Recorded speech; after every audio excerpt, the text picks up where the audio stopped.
Picture this: the long howl of the January wind lashes against the stone walls of Bletsoe Castle, carrying with it the sting of snow and the smell of distant hearth smoke.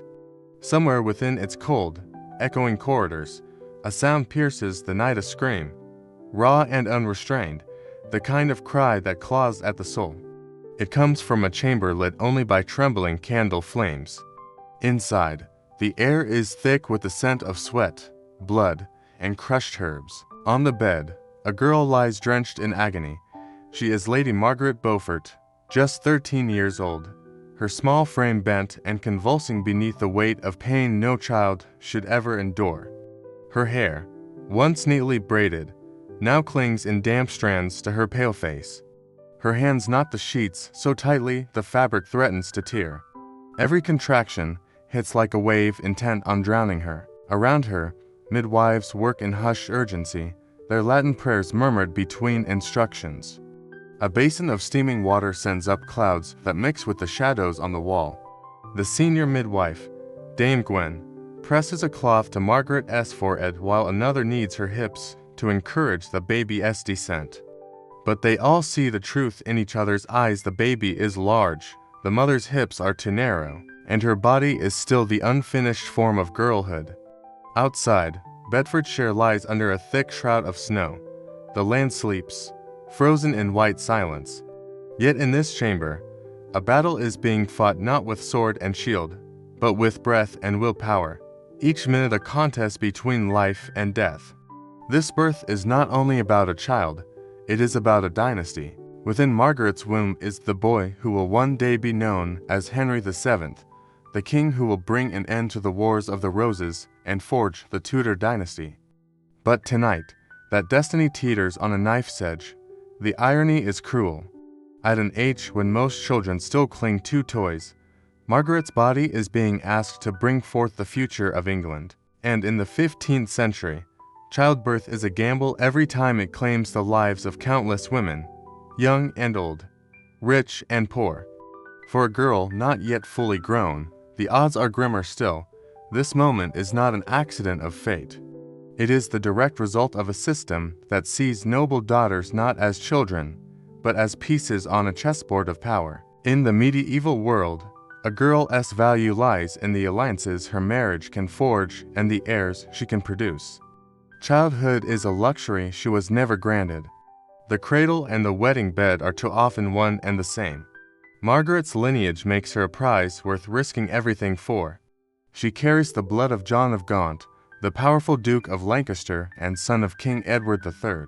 To the ruthless politicians of the age, that bloodline is both an asset and a danger. An asset when it binds loyalties, a danger when it threatens rival claims to the throne. In a realm teetering towards civil war, blood can be worth more than gold, and far more than a life. The chamber is a small fortress against that world. The stone walls hold the flicker of firelight, and every shadow seems to bend inward, drawn to the drama at the bed's center. The midwives move with the precision of those who have witnessed life and death in equal measure. They know which herbs to burn for strength, rosemary to steel the spirit, lavender to calm the nerves, and more secret plants whose properties they guard like treasure. They know when to pray to Saint Margaret of Antioch, patron saint of childbirth, and when to take a knife in hand, because the saints may not answer. Margaret's breath comes in ragged bursts. Her mind is not on sainthood, but survival. In flashes between the pain, she may recall the corridors of her childhood, the garden she once played in, the lullabies her mother sang. Those memories feel like a lifetime away, though barely a year has passed since she was running through those halls as a bride newly wed. Tonight, she is not a bride, not a child. She is a vessel for England's future, and her life is being spent in the process. In the logic of her age, this is not cruelty, but duty.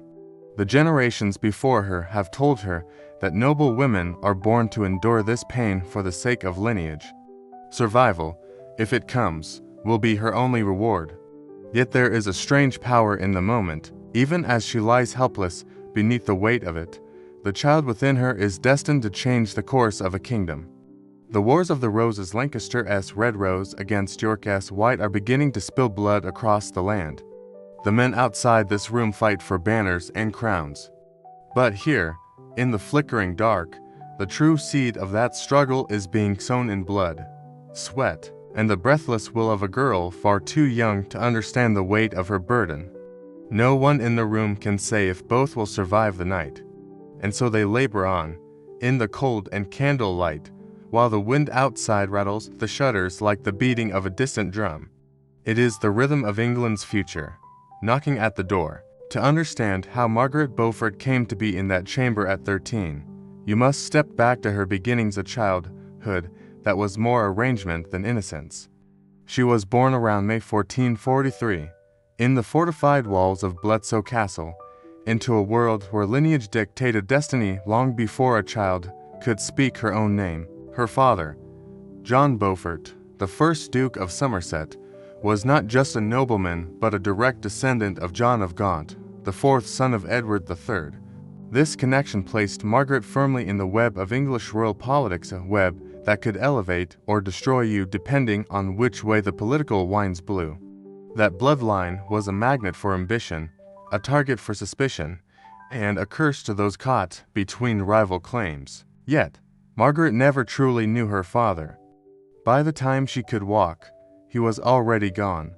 In 1444, after returning from a disastrous military campaign in France, John Beaufort was found dead in his chambers at Wimborne Minster. The official record claimed fever, but in the court of whispers, fever was often just a polite word for suicide or poison.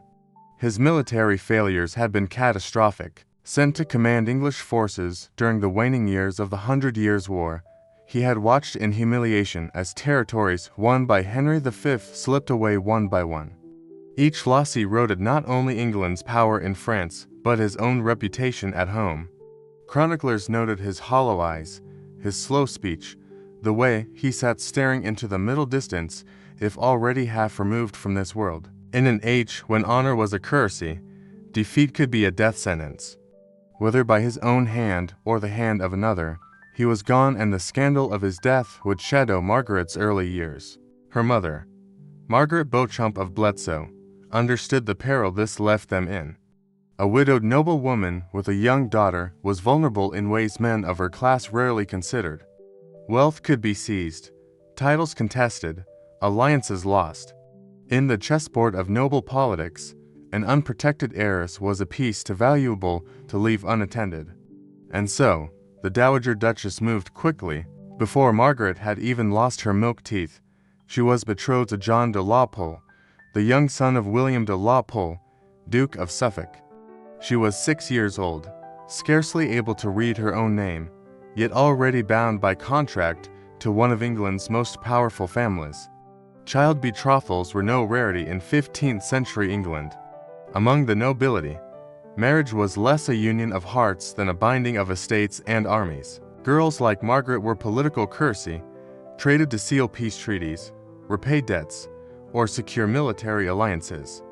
To her mother, this was not cruelty, it was survival. In a realm where wars were decided as much in marriage beds as on battlefields, a girl's future was not her own to shape. The match to the de la Poles seemed unbreakable at first, but politics, as Margaret would learn, had a habit of changing faster than childhood could pass. In 1450, Suffolk fell spectacularly from grace. Accused of treason for negotiating the unpopular marriage of King Henry VI to Margaret of Anjou and for ceding the French provinces of Maine and Anjou, he became the most hated man in England. His end was as brutal as it was public. Attempting to flee to exile, Suffolk's ship was intercepted, likely by political enemies dressed as pirates.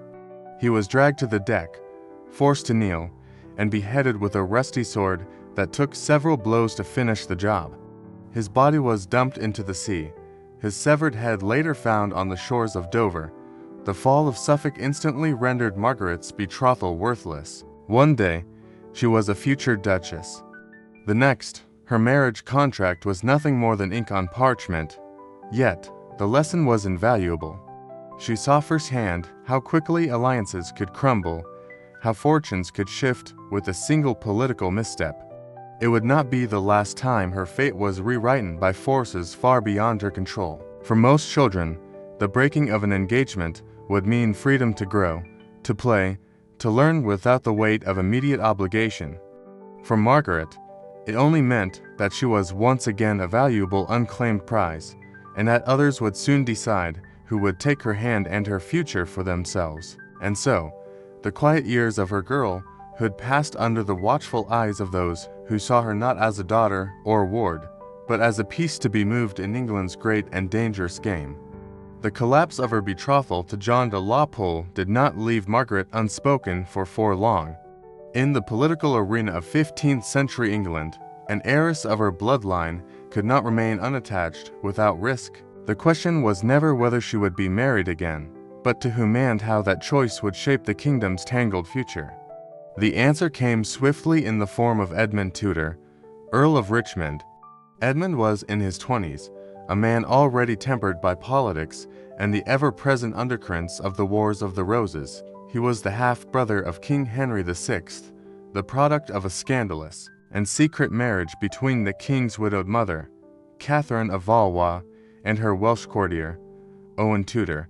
The Tudor brothers Edmund and Jasper were royal in blood, but newly made nobles, their legitimacy questioned by those who preferred their monarchs untarnished by Welsh roots. To Henry VI, marrying his half-brother to Margaret Beaufort was a master stroke. It bound the Tudor upstarts to one of England's most ancient and respected bloodlines, reinforcing their position in the fragile hierarchy of the realm. For Margaret, however, it was the end of childhood. In 1455, at the age of 12, she stood in the great hall of her family's Bletsoe Castle, surrounded by the pageantry and solemnity of a noble wedding. Tapestries hung heavy on the walls, depicting the martial deeds of her Beaufort ancestors, reminders of the lineage she carried into this union. Candles guttered in iron sconces, their light catching on the embroidery of her gown. Beside her, Edmund Tudor was every inch the confident court noble, accustomed to the weight of ceremony. She, by contrast, still had the round cheeks of girlhood and hands that trembled as she recited vows she could scarcely understand. In the world Margaret inhabited, there was no notion of waiting for a bride to come of age before marriage was consummated. The expectation, often unspoken, sometimes brutally explicit, was that the marriage bed must be warmed immediately, heirs begun without delay.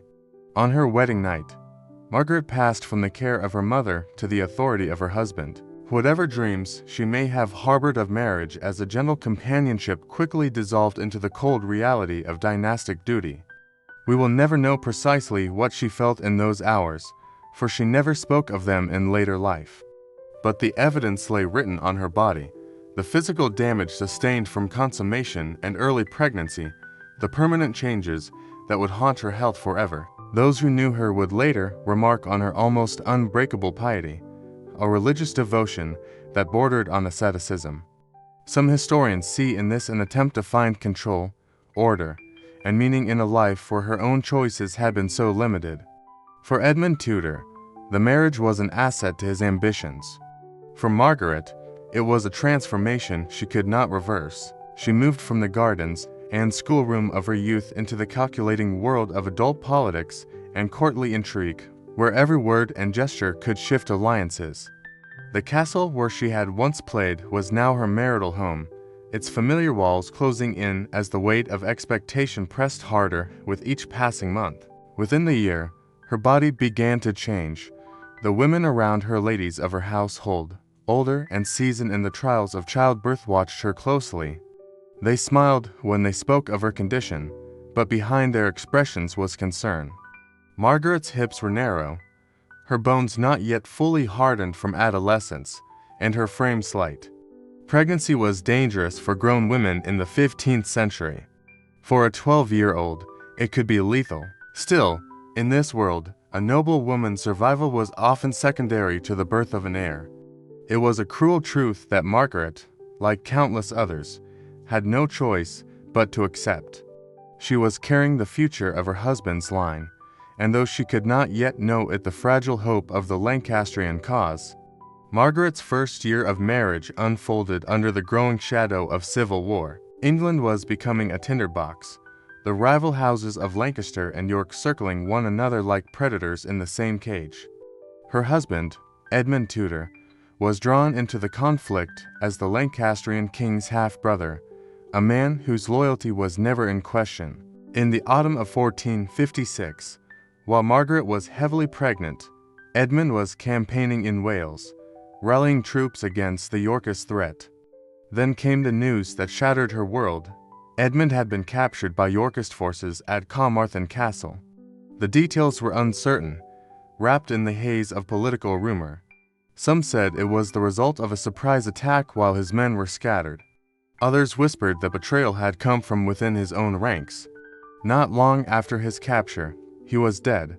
The official explanation plague was a convenient one. Disease swept through medieval prisons with grim regularity, and to blame illness avoided the mess of an inquiry or accusations of political murder. Yet those who knew the Tudors could not ignore the suspicious speed of Edmund's decline, nor the refusal of his captors to permit a physician's care. Whether he died from sickness or was quietly dispatched to remove a threat, the outcome was the same. At 26, Edmund Tudor was gone. Margaret was in Lamphy Palace, Pembrokeshire, when the news arrived. The day was soaked in cold Welsh rain. She had been in the chapel, praying for her husband's safe return, when the sound of boots echoed behind her. The messenger, dripping from the ride, bowed low, but his expression told her everything before his lips formed the words. She was a widow at 13, a widow carrying her first stand as it would turn out, her only child. The responsibility for Margaret fell to Jasper Tudor, Edmund's younger brother. Jasper was just 24, but already a seasoned courtier and soldier. His decision to take her into his household was both an act of care and a political necessity.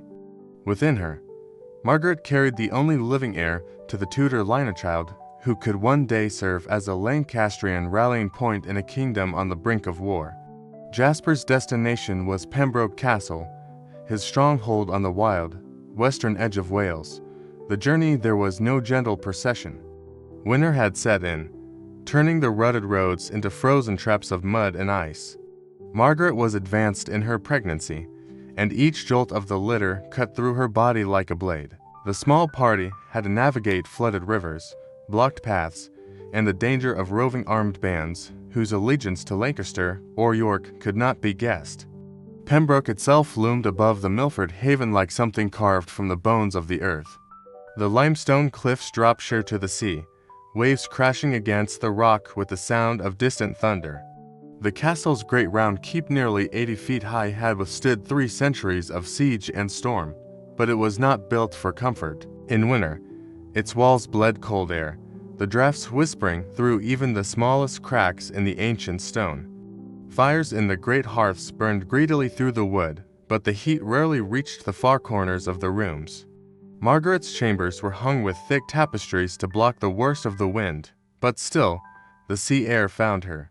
She spent her days wrapped in furs, the child inside her growing heavier, her own body more exhausted with each passing week. She was still, in many ways, a child herself, yet the life she carried was already being measured in terms of dynastic survival.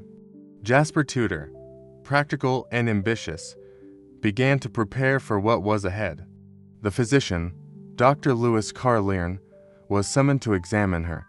His expression betrayed his concern. Her hips were narrow, her bones delicate. The baby was large, and its position was troubling.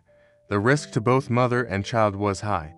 He confided in Jasper that childbirth could kill her, or leave the baby dead in the birthing bed. The alternatives were grim, attempting to turn the baby inside the womb, delaying in the hope nature might correct the position, or resorting to a caesarean, which in that age was almost always fatal to the mother.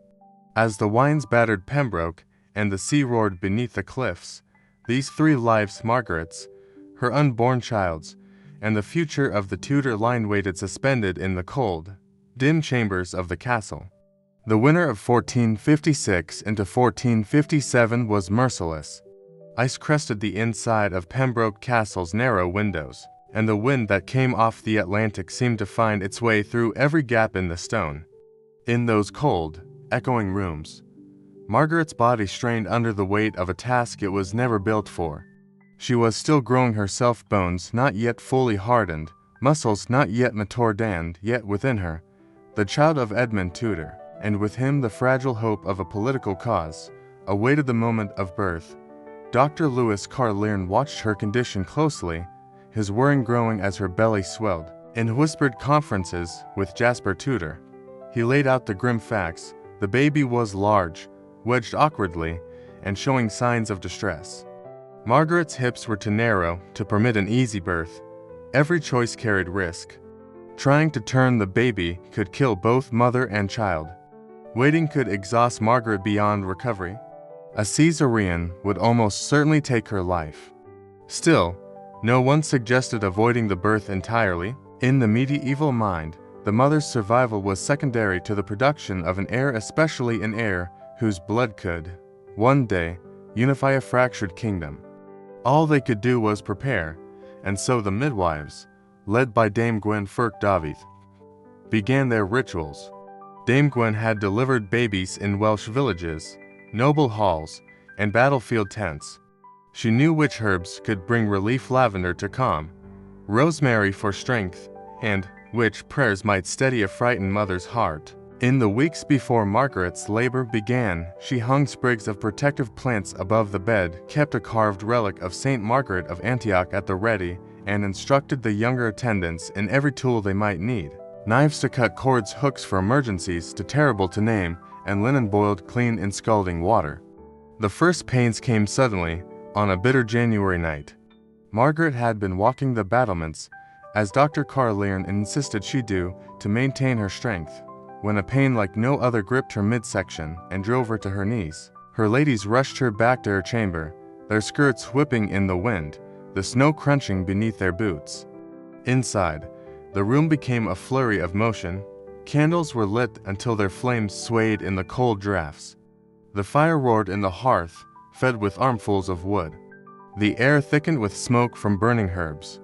Outside, the sea battered the cliffs, its rhythm an ominous counterpoint to the pulse of pain that racked Margaret's body. The hours dragged on. 10 hours passed, then 12, then 15. Margaret screamed until her voice was gone, reduced to hoarse, animal gasps. Her small body shuddered with every contraction, her hands gripping the sheets until her knuckles whitened. Dame Gwen worked, without rest, trying changes of position, massaging the hips, whispering encouragements in Welsh and Latin. The younger midwives moved like shadows, fetching water, wiping sweat from Margaret's brow, and praying aloud when it seemed their own strength might falter.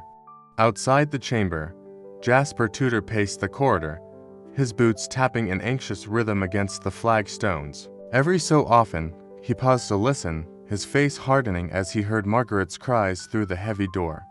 Father Meredith, the castle's priest, knelt in the chapel, reciting prayers for the patron saints of childbirth. As dawn approached, the situation grew desperate. Margaret's strength was fading, her skin as pale as the snow outside, her pulse weak and fluttering. The baby's heartbeat was erratic. Dr. Carlearn conferred in urgent whispers with Dame Gwen. The only hope was a manual extraction, dangerous, agonizing, but perhaps the only chance for the child to live. Dame Gwen prepared herself, murmuring a private prayer to Saint Margaret before beginning. What followed was a slow, brutal labor of skill and endurance, her hands working inside the young girl's body to guide the child into the world. Finally, after a final wrenching effort, the baby emerged small, slick with blood, frighteningly still. For a heartbeat, the room was silent, only the crackle of the fire and Margaret's shallow breathing filled the air. Then Dame Gwen cleared the infant's mouth and throat, and the cry came, a thin, defiant wail that seemed to cut through the castle walls themselves. Henry Tudor had been born. Margaret, barely conscious, turned her head toward the sound, her eyes seeking her child. The midwives placed him briefly on her chest, just long enough for her to feel his warmth against her skin. Then he was carried to the fire to be cleaned and swaddled, his tiny voice still filling the chamber. The victory was not without cost. Dr. Carlearn, examining her in the hours that followed, found severe tearing and internal injury. The damage was permanent. She would never again bear a child. At 13, Margaret Beaufort's body had been broken in the service of a dynasty, her youth traded for a crown her son might someday wear. Margaret's recovery was long, precarious, and shadowed by the possibility of death at every turn. For weeks after Henry's birth, she hovered between life and the silence that follows it. Fever gripped her in waves, sweat soaking the bedclothes despite the winter chill. At times her breathing was so shallow that attendants would lean close to feel for it, afraid the next hour might be her last. Dr. Lewis Carlearn, who had seen queens and peasant women alike taken by childbirth, worked tirelessly. He ordered bloodletting to balance the humors, poultices of herbs to draw out infection, and strong wines infused with medicinal plants to rebuild her strength. Dame Gwen the midwife, who had saved both mother and child, never left her side, spooning broth between cracked lips, wiping her brow, and whispering to her in Welsh comforting words that belonged to the old traditions of women's care, far from the reach of royal physicians. But even as her body began to mend, the damage to her spirit lingered. Nights were the worst. She would wake from nightmares of suffocation and tearing pain, heart pounding, hands clawing at the bedclothes. She developed a reflexive flinch at human touch, even from the gentle hands of her attendants. The sound of an infant crying could bring her to tears, not from rejection of her son, but from the memory of the agony that had brought him into the world. Her relationship with the newborn Henry was complicated in these early months. She loved him, there was no question of that, but holding him for too long could bring back flashes of the birthing chamber, the pain, the fear. In an age when mother and child were rarely separated, Margaret sometimes chose to watch him from across the room rather than cradle him, her eyes never leaving his small, swaddled form. Still, if her body had been broken, her will had not. Margaret began to recover not just her strength, but a sense of purpose. She understood, perhaps more than anyone, that her son was no ordinary child. In his tiny fists, he held the future of the Lancastrian cause. If the political tide shifted, that future could mean a crown. If they did not, it could mean his death. Outside Pembroke Castle, the kingdom was already unraveling.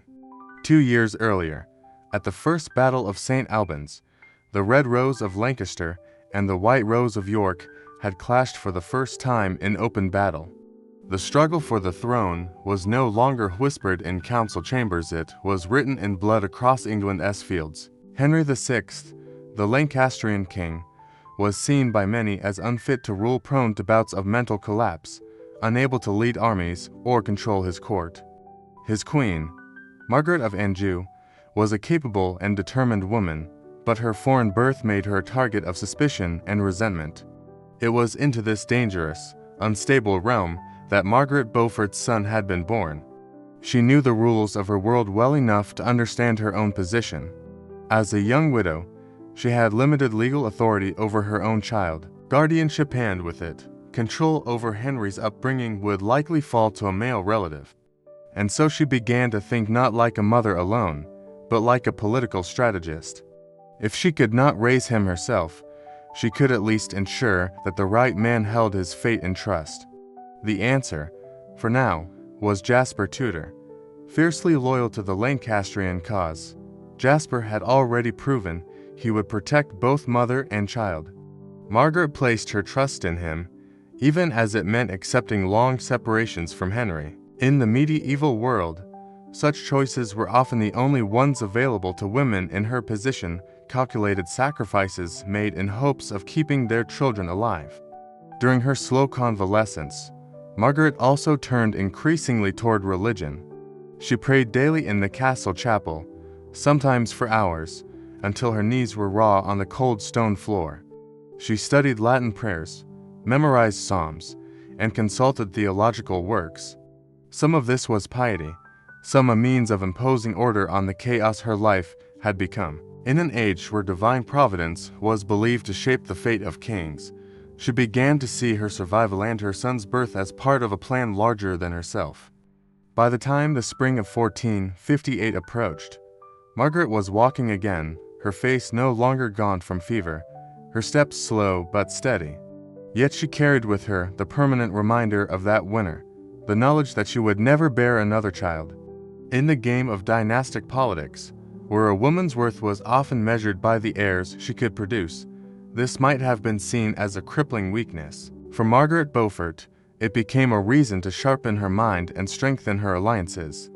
If she could not produce a dynasty through her body, she would build one through her will. By the spring of 1458, Margaret Beaufort was no longer the child who had entered Pembroke Castle months earlier. The near-death experience of childbirth had stripped away whatever remained of her girlhood, leaving in its place a young widow with a son whose very existence was a matter of politics. Her physical strength had returned, but the realities of her position were inescapable. She was alone in a dangerous world, and both she and her child needed protection.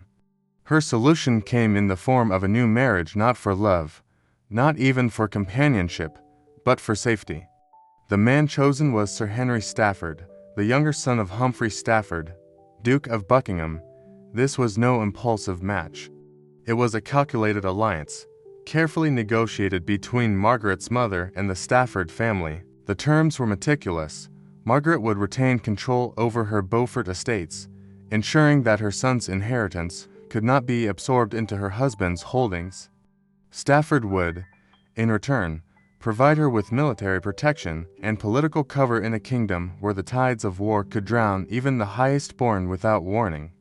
Most crucially, the arrangement stipulated that Henry Tudor, still an infant, would remain under the guardianship of Jasper Tudor in Wales. This single provision may have saved the boy's life, for it kept him far from the shifting intrigues of the English court. The wedding itself was quiet, stripped of the pomp that had accompanied her union with Edmund Tudor. There were no great processions or elaborate feasts. Margaret was still pale from her long recovery, her face marked by the weight of recent suffering.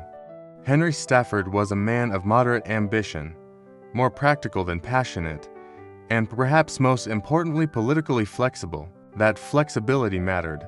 While Margaret's blood was Lancastrian, Stafford leaned toward Yorkist sympathies. This might have been a source of conflict in another marriage, but here it was an asset.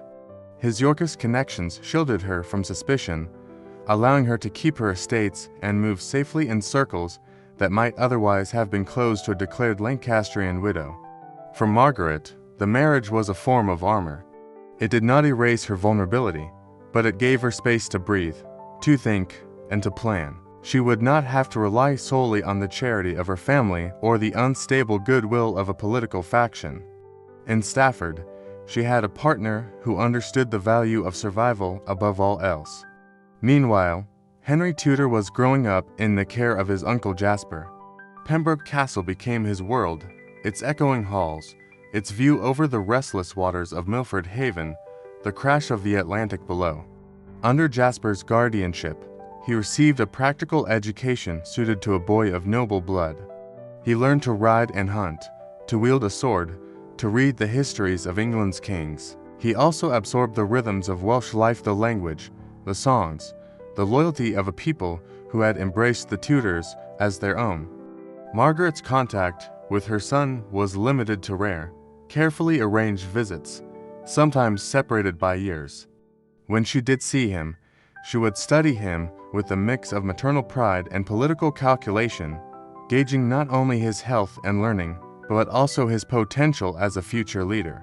She sent him gifts, books, clothing, small tokens to remind him of his mother, but always there was the awareness that their time together was borrowed, a fragile interval before the winds of war might carry him away again.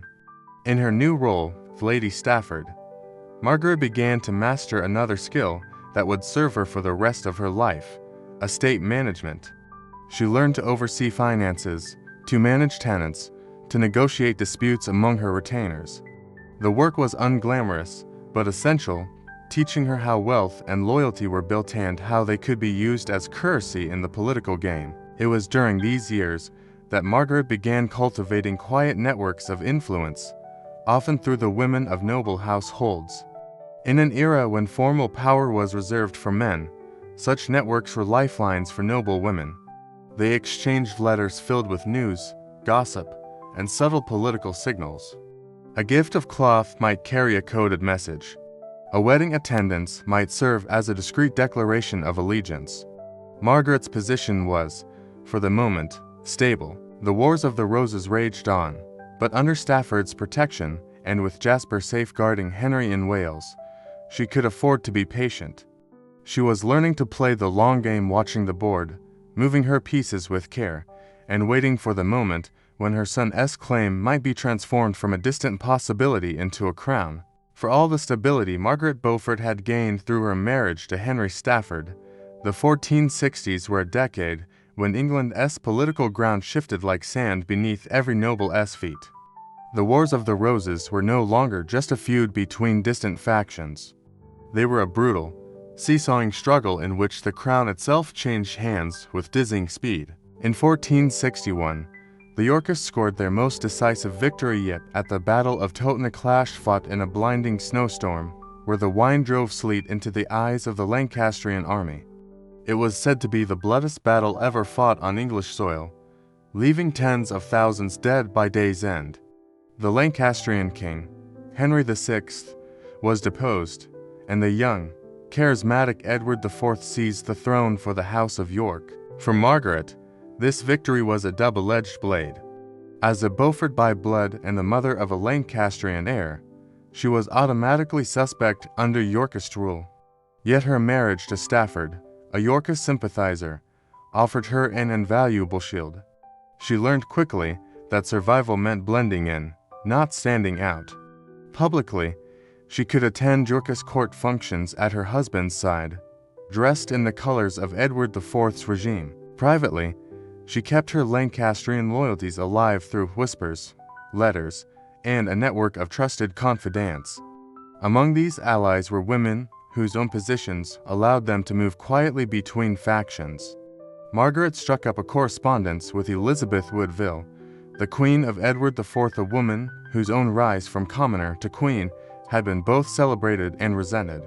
At the same time, she maintained contact with Margaret of Anjou, the exiled Lancastrian queen in France. In a world where men fought battles, women like these waged their wars in letters sealed with wax and words cloaked in courtesy. Such diplomacy was a dangerous art. One misjudged phrase in a letter could be grounds for treason. Messages had to be sent through trusted intermediaries, merchants, friars, servants, each sworn to secrecy. A gift might conceal a hidden meaning. A length of red cloth to signify Lancastrian sympathy, a white rose to signal Yorkist alignment. Margaret became adept at speaking in these veiled languages, her outward compliance masking the calculations beneath. The war did not leave her household untouched. In 1469, Henry Stafford fought for Edward IV at the Battle of Edgecote Moor, a clash that turned bloody when Warwick the Kingmaker, once Edward's greatest ally, turned against him. Stafford suffered a deep wound to the thigh, and though he survived, infection left him partially crippled. The injury changed him. Once confident in Yorkist rule, he began to question whether Edward IV truly rewarded loyalty. Margaret saw the shift and, with the patience she had been honing for years, began to encourage it. She did not openly urge him toward Lancastrian sympathies that would have been reckless. Instead, she planted seeds of doubt, stories of Yorkist corruption, reminders of unfulfilled promises, subtle comparisons between Edward IV's court and the idealized stability of Lancastrian rule. All the while, she continued her careful balancing act. To Yorkist eyes, she was the dutiful wife of a loyal nobleman.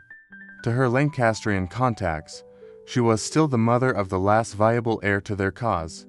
And to herself, she was something more, a player watching the board, waiting for the moment when she could make her move.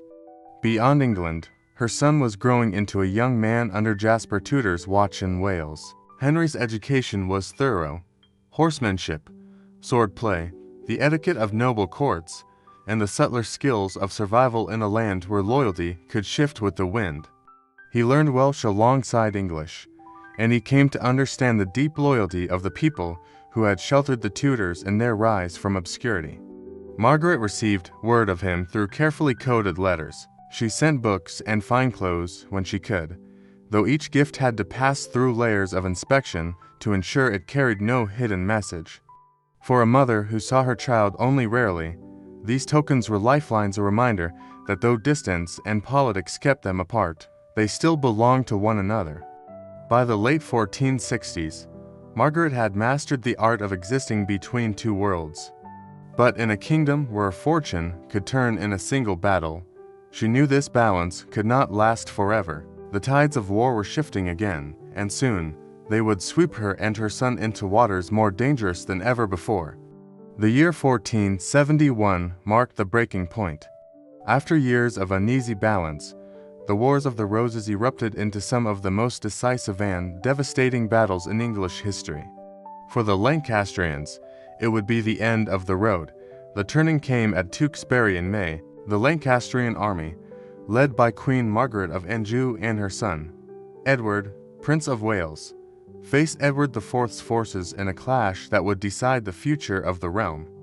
By the end of the day, the prince lay dead, slain either in the melee or, as some claimed, murdered after his capture. The news was a death knell for the Lancastrian cause. Without the prince, Henry VI's direct line was extinguished. It was in this vacuum that Margaret's son, Henry Tudor, suddenly found himself transformed from a boy in obscurity to the most dangerous kind of figure, a potential heir. His claim was imperfect, tracing through the Beaufort line and clouded by questions of legitimacy. But in a political climate desperate for alternatives to Yorkist rule, imperfection was a detail easily overlooked. For Edward IV, Henry was not a boy to be pitied, he was a threat to be eliminated. Jasper Tudor understood the peril instantly. Staying in Wales meant capture and likely execution. There was only one option: flight. On a storm-lashed night in September 1471, with Yorkist forces closing in, Jasper and the 14-year-old Henry slipped out of Tenby and boarded a small ship bound for Brittany. They carried little beyond their clothes and the hope of safety across the Channel. Margaret was not there to see them go. She learned of her son's escape days later, the news arriving like a blade to the heart. For 14 years, she had lived with the ache of seeing him only in brief, guarded visits. Now he was not merely distant, he was across the sea, in the custody of a foreign duke whose loyalty was far from assured. She could not know if she would ever set eyes on him again. This loss, sharper than widowhood, heavier than any injury, transformed her. The grief was real, but it hardened into something else: resolve. If she could not be a mother in the way the world understood it, she would be a mother in the way politics demanded. She would devote every breath, every resource, every connection to securing her son's safety and, one day, his throne. Opportunity came with her third marriage. In 1472, Margaret wed Thomas Stanley, Lord Stanley, one of the most politically adept and calculating men in England. Stanley was a master of survival, famous for switching allegiance at the exact moment it would benefit him most. His family commanded significant military forces in the Northwest and had influence that reached deep into court politics. For Margaret, marrying Stanley was not an act of surrender, but of strategy. He could offer her the kind of protection that came not from loyalty, but from sheer political value. He would guard her interests as long as they served his own. The marriage terms reflected this mutual pragmatism. Margaret retained control over her Beaufort estates and the right to pursue her son's cause. The wedding was a public affair, attended even by Edward IV himself. It was a calculated display. Margaret, the mother of a Lancastrian heir, now bound to a man the Yorkists considered an ally. It placed her close to the beating heart of power, where she could listen, watch, and plan. From this vantage point, she began building a network unlike any she had commanded before. Merchants carried her letters, clerks passed her copies of royal correspondence. Household servants relayed gossip overheard in corridors. Across England and into the courts of France and Brittany, threads of information began to converge in her hands. Meanwhile, in Brittany, Henry Tudor lived a life half prisoner, half guest under Duke Francis II. The duchy was a pawn in the struggle between England and France, and Henry was a valuable bargaining chip. Margaret's letters to him became lifelines, though they were rare and often cloaked in codes references to fabrics, weather, or saints' feast days that concealed political intelligence. Each day brought the risk that Edward IV might demand Henry's extradition or that the Duke might hand him over willingly to secure his own advantage. Margaret lived in a state of constant watchfulness, knowing that a single ship crossing the Channel could bring news of her son's death or his deliverance. But she had learned the one lesson the years had taught her best: patience, and she would wait, no matter how long it took, for the moment to strike. When Edward IV died suddenly in April 1483, England was once again thrown into turmoil. His heir, the 12-year-old Edward V, never wore the crown. Within weeks, the boy and his younger brother were taken into the Tower of London by their uncle, Richard, Duke of Gloucester. By summer, both had vanished from sight. The whispers that Richard had murdered them spread like wildfire, and when he claimed the throne as Richard III, his rule began under a dark cloud of suspicion. For Margaret Beaufort, this was the moment she had been waiting for. Richard's usurpation shattered Yorkist legitimacy. The people were angry, the nobility unsettled, and England was primed for a new figure to rally around. That figure could be her son, Henry Tudor, exiled in Brittany for over a decade, but still alive, still carrying the Beaufort claim. Margaret moved quickly through Bishop John Morton, a wily statesman skilled in survival under shifting regimes. She began weaving together a coalition of exiles, discontented nobles, and even some disillusioned Yorkists. Her boldest stroke was an agreement with Elizabeth Woodville, Edward IV's widow. If Henry Tudor took the throne, he would marry her daughter, Elizabeth of York, uniting the red rose of Lancaster with the white rose of York. The plan was audacious. Henry would invade from Brittany, while uprisings erupted in England to divide Richard's attention. But in October 1483, the conspiracy collapsed under the weight of betrayal. Rebellions fizzled, conspirators were executed, and Henry's invasion fleet was scattered by storms. Margaret narrowly escaped execution herself. Her marriage to Lord Stanley saved her. Richard needed Stanley's loyalty, and harming his wife could drive him into rebellion. Even so, Margaret was placed under house arrest and stripped of most of her titles. To all appearances, she was contained. In truth, she was still plotting, her communications with Henry now buried beneath layers of secrecy and trusted messengers. The years that followed were a test of endurance. Henry remained in exile, moving from Brittany to France as political winds shifted. Margaret expanded her network of informants, keeping her son updated on English politics, potential allies, and the strengths and weaknesses of Richard's rule. She understood the danger of impatience. Another failed attempt could destroy their chances forever. That chance came in 1485. Henry, now a man of 28, had secured French support for an invasion. As his fleet sailed for Wales, Margaret worked the English side, preparing the ground for his arrival. Her greatest asset was her husband. True to his reputation, Stanley kept his intentions hidden until the last possible moment. Publicly, he supported Richard III. Privately, he had promised Margaret that when the decisive battle came, his forces would turn the tide. On August 22, 1485, at Bosworth Field, the gamble paid off. Richard III fought fiercely, even charging toward Henry in a desperate attempt to end the battle himself. But the Stanleys made their move, throwing their forces behind Henry. Richard was cut down in the mud, the crown taken from the dead king's head and placed on Henry Tudor's. After 28 years of separation, 14 of them in exile, Margaret's son was King Henry VII of England. She was now my lady the king's mother, the most powerful woman in the realm. But the reunion was bittersweet. Political necessity had shaped their relationship from the beginning.